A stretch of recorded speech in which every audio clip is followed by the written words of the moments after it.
We're back with the Tracker 2003 2072 side console.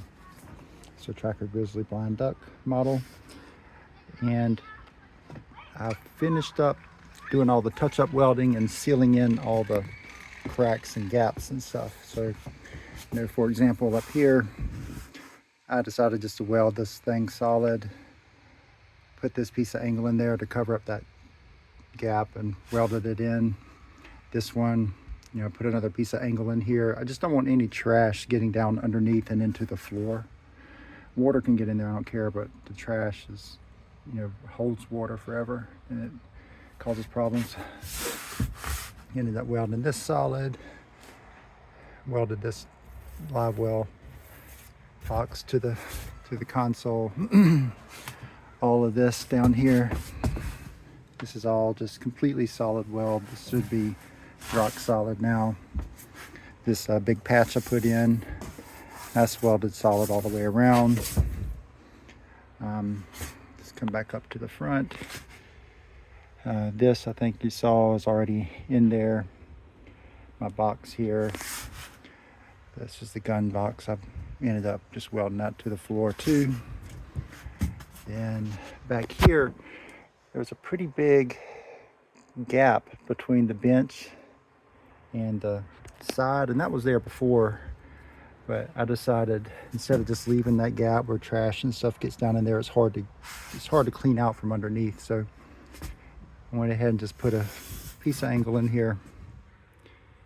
You can see how that's all in there, and it'll keep this bench from vibrating and moving around too. It's just really tied in solid. Up here in the corner, there's just a little piece of angle I had to cut and bend to fit it in there, but it closed that gap off. And then with this, I'll probably just, some of these other little tiny gaps, I'll just spray some of the rubber spray, the Flexi Seal or something. All that is good to go. Again, this whole side is solid in the bottom, and it's not that it needs to be solid, but I just didn't want trash and stuff getting up under there. This bench, welded it completely solid. I put the drain back in, so all that is ready. Then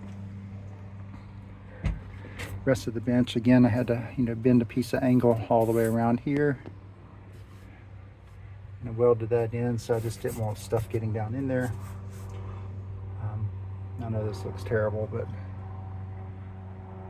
it's solid and it won't let trash get back there. This is a piece of angle that holds up the back of the bench. I went ahead and just welded it solid for one, to keep trash from getting down in there again, and also just to make sure it's completely solid when people are standing on it and jumping on it and everything else. Again, you can see, it's another piece of angle I put in to fill in this gap. This one here, I think I showed that at the end of the last video. And that's really about it. I know my welds look really bad, and I thought I'd show you an example of how much positioning affects my ability to weld. So like with this one, this weld here, that's about as good as I can do, and it's nice and pretty uniform, and you can tell it's got good penetration, no problem. And that's because I was comfortable. Same thing, but look how bad this one is.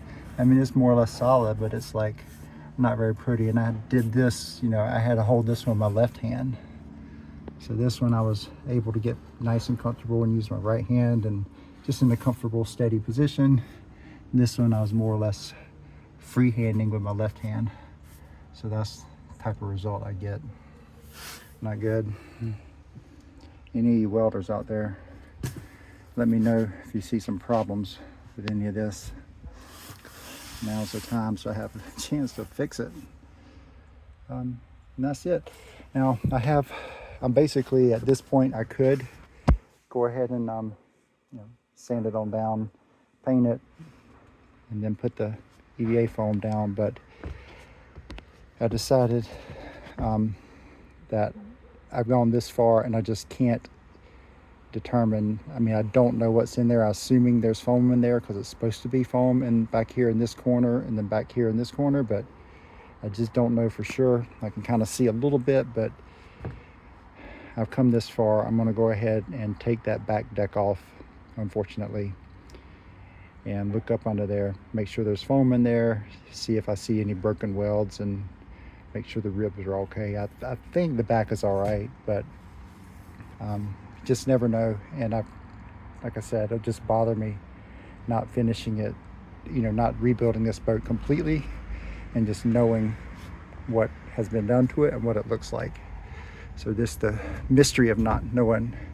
And I'll show you, if you look up under here, the reason I kind of got curious, this is the, you know, back here where the motor is. I'm going to look up under there, and I'll come up in here. About to be upside down for a second, and then look at that. This divider wall in here is riveted down and welded. You can see that that weld is broken, and these rivets are broken, and this thing's moving all around and bouncing. So that makes me think that this whole back end is moving more than it should, more than I want it to. So I'm going to go ahead and pull it off of there. And again, like this thing, you know, it just had some couple metal rivets here. I guess these are buck rivets, I don't know. A couple metal buck rivets, a couple bolts here. And then I ended up putting these rivets in because it was just loose. So of course I'll fix that and weld it all solid. And to get this deck out, it's not actually going to be hard. Just got to take those angle here. There's another one over there in that slide, and then up here in this thing, this is all, this back deck is all one solid piece, but it does have a weld here and a weld here, which I'll just cut, and then I'll drill out all of those rivets, and I should be able to pop this deck back off. Of course, I got to pull this foam off. All this EVA foam has got to come off so I can get to the rivets down there. It's got rivets up under here. Oh, that's tough. I'm gonna need two hands for that, but I'll pull this off, pop that deck off, and then I'll know for sure that this thing is put together solidly. All right, stay tuned.